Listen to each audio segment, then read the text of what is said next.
好来，乡亲啊，咱回头继续来看。低压带甲西南气流的影响，南台湾变大雨，高雄的路竹雨水灌入去人家厝，伫个厝内还阁穿雨鞋，民众是相当的困扰。民众昨暝翕到厝里变做水上乐园，水拢淹到房间内。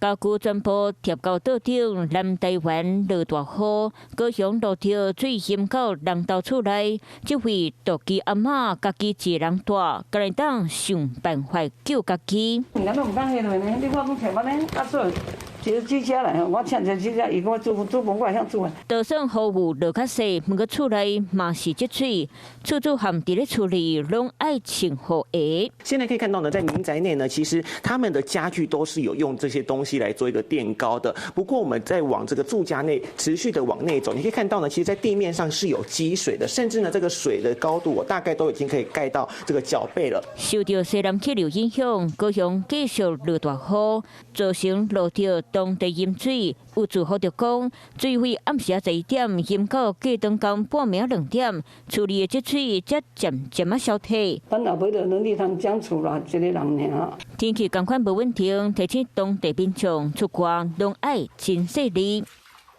Hello， 我是雷亚，想要抢先掌握最及时的新闻资讯吗？赶快订阅、按赞、开启小铃铛，锁定华视新闻 YouTube 频道。